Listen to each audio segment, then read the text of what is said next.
ಹರಿಹರದ ವೀರಶೈವ ಲಿಂಗಾಯತ ಪಂಚಮಸಾಲಿ ಮಠದಲ್ಲಿ 10 ಕೋಟಿ ಭ್ರಷ್ಟಾಚಾರದ ಆರೋಪ ಕೇಳಿಬರ್ತಿದೆ. ಟ್ರಸ್ಟಿಗಳ ವಿರುದ್ಧ ಶ್ರೀಗಳೇ ಹೊಸ ಬಾಂಬ್ ಹಾಕಿದ್ದಾರೆ. ಪೋಕ್ಸೋ ಕೇಸಲ್ಲಿ ಜಾಮೀನು ಸಿಕ್ಕ ಬೆನ್ನಲ್ಲೇ ಟ್ರಸ್ಟಿಗಳ ವಿರುದ್ಧ ಸಿಡಿದೆದ್ದಿದ್ದಾರೆ.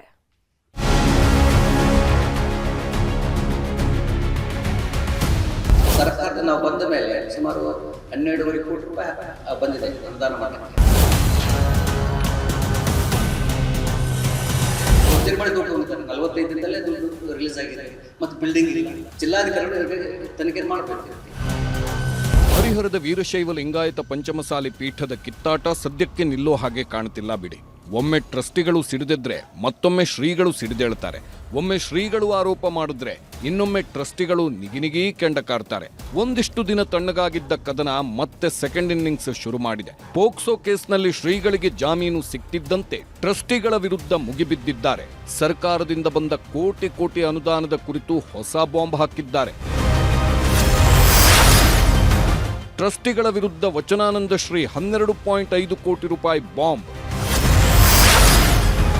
ಫೋರ್ಜರಿ ಸಹಿ 10 ಕೋಟಿ ರೂಪಾಯಿ ಗುಳುಂ, ಮತ್ತೆ ಹೊತ್ತಿದ ಬೆಂಕಿ.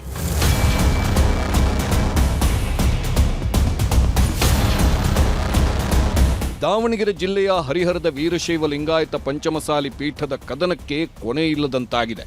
ಬಾಲಕರ ಮೇಲೆ ಲೈಂಗಿಕ ದೌರ್ಜನ್ಯ ಎಸಗಿದ್ದಾರೆ ಅನ್ನೋ ಆರೋಪದಡಿ ವಚನಾನಂದ ಶ್ರೀ ವಿರುದ್ಧ ಪೋಕ್ಸೋ ಪ್ರಕರಣ ದಾಖಲಾಗಿತ್ತು. ಇದೇ ಪ್ರಕರಣದಲ್ಲಿ ಜಾಮೀನು ಪಡೆದಿರೋ ಶ್ರೀಗಳು ಟ್ರಸ್ಟಿಗಳ ವಿರುದ್ಧ ಆರೋಪಗಳ ಸುರಿಮಳೆಗೈದಿದ್ದಾರೆ.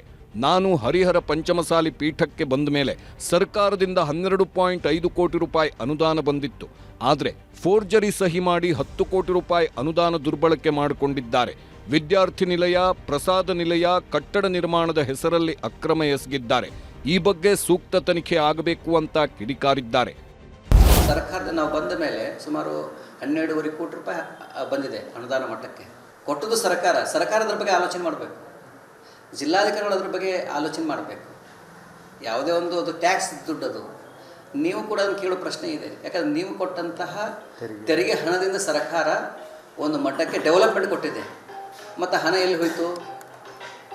ಅದ್ರ ಬಗ್ಗೆ ಸರ್ಕಾರ ಸೂಕ್ತವಾಗಿರುವಂತಹ ತನಿಖೆಯನ್ನು ಮಾಡಬೇಕು. ಜಿಲ್ಲಾಧಿಕಾರಿಗಳು ಅದ್ರ ಬಗ್ಗೆ ಸೂಕ್ತವಾಗಿ ತನಿಖೆ ಮಾಡಬೇಕು. ಅಲ್ಲಿ ಬಿಲ್ಡಿಂಗ್ ಆಗಿದೆ ಅಂತ ನೋಡಬೇಕು, ಬರೀ ದುಡ್ಡು ಕೊಡೋದಲ್ಲ. ಒಟ್ನಲ್ಲಿ ಹರಿಹರ ಪಂಚಮಸಾಲಿ ಪೀಠದ ಫೈಟ್ ಹಾದಿ ಬೀದಿ ರಂಪಾಟವಾಗ್ತಿದ್ದು ಎಲ್ಲಿಗೆ ಬಂದು ನಿಲ್ಲುತ್ತೋ ಕಾದು ನೋಡಬೇಕು. ಸಂಜಯ್, ನ್ಯೂಸ್ 18, ದಾವಣಗೆರೆ.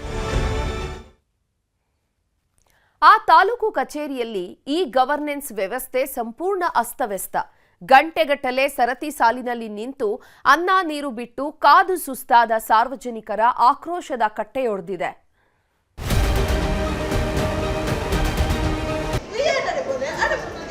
ಈ ವ್ಯವಸ್ಥೆಯಲ್ಲಿ ಏನಂದ್ರೆ ಅವರಿಗೆ ಪ್ರೊವೈಡ್ ಮಾಡಲಿಕ್ಕೆ ಒಂದು ಸರ್ವರ್ಸ್ ಪ್ರಾಬ್ಲಮ್ಸ್.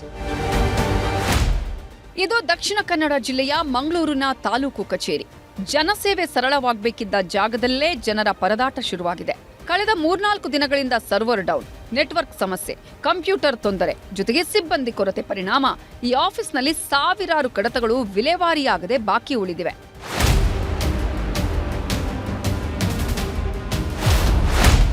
ಜನರಿಗೆ ಶಾಪವಾದ ಈ ಗವರ್ನೆನ್ಸ್.